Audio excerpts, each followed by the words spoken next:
Hello and welcome back to channel. भाई कैसे हो आप सब लोग। तो आज बात करने वाले हैं सीएनजी कार को लेकर कि सीएनजी की कार आपको लेनी चाहिए या फिर नहीं लेनी चाहिए। और इसके साथ ही भाई एक सबसे बड़ी बात होती है, क्या सीएनजी की जो कार्स के इंजन होते हैं वो रिलायबल होते हैं या फिर नहीं होते। तो सबसे पहले बात करते हैं हम रिलायबिलिटी के बारे में। तो भाई अगर आप एक ऐसी सीएनजी कार ले रहे हैं जो कंपनी फिटेड सीएनजी है तो वो डेफिनेटली रिलायबल रहते हैं उनके इंजन, और उनके इंजन की लाइफ पेट्रोल के इंजन की लाइफ जितनी ही होती है। भाई अगर आप ये थिंकिंग है आपके अंदर के सीएनजी कार जो है कम चलती है या फिर उसके अंदर पावर कम होती है, हाँ हालांकि थोड़ी बहुत पावर कम होती है लेकिन इतनी पावर कम नहीं होती कि आप चला ना पाओ। आप इजिली चला पाओगे और उससे अच्छा खासा माइलेज निकाल भी लोगे। आपको जो है सीएनजी कार कंपनी फिटेड लेनी है, कभी भी रेट्रोफिटमेंट की तरफ मत जाना, क्योंकि अगर आप रेट्रोफिटमेंट की तरफ जाओगे तो भाई उसमें दिक्कत आनी ही आनी है। तो ऐसे में ना ही शोरूम वाले आपकी बात सुनेंगे और ना ही जिसने सीएनजी लगाई है वो बात सुनेंगे। सीएनजी जो रेट्रोफिटेड लगती हैं उनमें सीएनजी किट में प्रॉब्लम नहीं है, किट सेम ही होती है, लेकिन प्रॉब्लम आती कहां पर है? प्रॉब्लम आती है लगाने वालों पे। क्योंकि होता क्या है भाई, जब सीएनजी फिटेड की जाती है, रेट्रोफिटमेंट की जाती है, उसकी ट्विनिंग ठीक नहीं की जाती, ट्विनिंग से ही प्रॉब्लम आती है।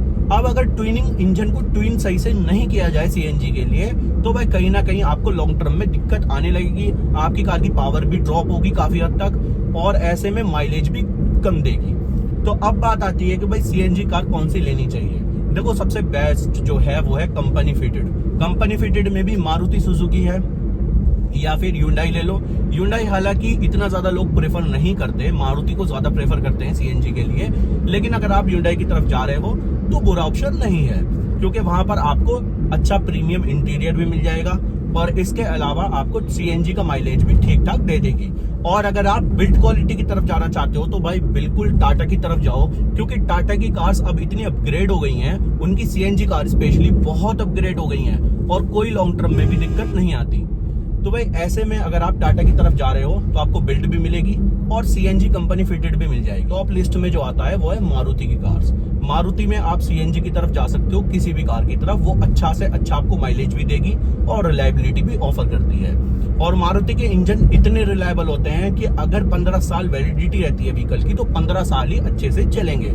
और चाहे वो पेट्रोल के इंजन हो, चाहे वो डीजल के इंजन हो, चाहे वो सीएनजी के इंजन हो। डीजल हाँ हालांकि अब खत्म करती जा रही है मारुति, लेकिन पेट्रोल और सीएनजी के इंजन बहुत रिलायबल हैं, तो आप टेंशन फ्री होके इन कार को प्रेफर कर सकते हो। लेकिन अब बात आती है ऐसी कार्स कंपनी की जो रेट्रोफिटमेंट शोरूम से ही कहते हैं भाई रेट्रोफिटमेंट लगा कर देंगे, तो भाई उनकी तरफ बिल्कुल भी मत जाना, क्योंकि रेट्रोफिटमेंट का वही मतलब होता है कि आपने बाहर से सीएनजी लगवाई है। तो बात वही आती है कि चाहे आप बाहर से लगवाएं चाहे आप शोरूम से लगवाएं, पर रेट्रोफिटमेंट की तरफ बिल्कुल भी मत जाना। तो अब बात आती है सीएनजी किन लोगों के लिए ज्यादा बेनिफिशियल है।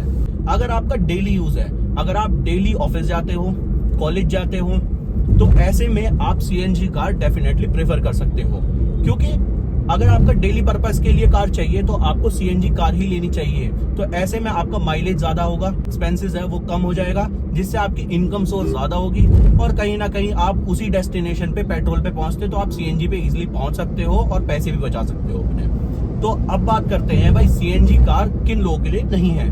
तो अगर आप वीक में एक बार अपनी कार को निकालते हो और सिर्फ फैमिली ट्रिप पर जाना है आपका काम, तो ऐसे में आप सीएनजी कार मत ही प्रेफर करो, क्योंकि अगर आपको डेली यूज के लिए सीएनजी कार चाहिए तब तो आपके लिए ठीक है। लेकिन अगर आप ऐसे बंदे हो जो वीक में एक ही बार कार निकालते हो या फिर फैमिली ट्रिप या फिर फ्रेंड्स के साथ सिर्फ आपको ट्रिप के पर्पज से जाना है, तो ऐसे में आपको सीएनजी कार बिल्कुल भी प्रेफर नहीं करनी चाहिए, क्योंकि आप क्यों लो टॉर्क या फिर लो पावर को फेस करो। तो इससे बेटर यह है कि आप डीजल या फिर पेट्रोल की तरफ जा सकते हो, क्योंकि अगर आप सीएनजी कार की तरफ जाते हो तो आपको वही कार 1 लाख रुपए ऑलमोस्ट महंगी मिलती है।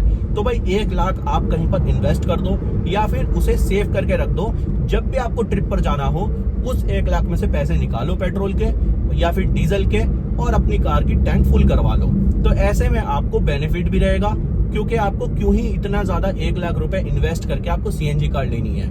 अगर आप 1 लाख रुपए इसमें कार में पेट्रोल की कार में इन्वेस्ट भी कर दोगे तो आपको फीचर ज्यादा मिल जाएंगे, क्योंकि आपको एक वेरिएंट ज्यादा भी मिल जाएगा। अगर आप मारुति सुजुकी फ्रांस की तरफ जाते हो तो उसका सिग्मा वेरिएंट आपको ऑलमोस्ट 8.5 लाख का मिलता है। वहीं अगर आप सिग्मा सीएनजी की तरफ जाते हो तो आपको 9.5 लाख का मिलता है। तो ऐसे में अगर आप डेल्टा की तरफ चले जाओगे तो वहां पर आपको कंपनी फिटेड बहुत सारे फीचर भी मिल जाएंगे। सिग्मा वेरिएंट ना लेके आप डेल्टा वेरिएंट की तरफ जाओ, क्योंकि आपको वहां पर ऑप्शन भी बहुत अच्छा मिल जाएगा और आपको 1 लाख फालतू अगर आप दे रहे हो तो आपको वर्थ इट मिल जाएगी वो चीज। फेंडर वगैरह पे इंडिकेटर नहीं मिलेगा, बहुत अच्छा ऑप्शन भी आपको मिल जाएगा। तो इससे बेटर यही है कि आप डेल्टा वेरिएंट की तरफ जाओ। तो अगर आप ऐसे बंदे हो कभी कभार कार निकालते हो तो आप 1 लाख रुपए या तो इन्वेस्ट कर दो या फिर उन 1 लाख को एड ऑन करके आप एक वेरिएंट ऊपर की कार ले लो जहां पे आपको लॉट्स ऑफ फीचर मिल जाएंगे। तो आई होप आपको वीडियो पसंद आई होगी। अगर पसंद आई होगी तो वीडियो को लाइक कर देना, चैनल को सब्सक्राइब करना मत भूलना और इसी तरीके की और इससे अच्छी वीडियो आपको मिलती रहेंगी।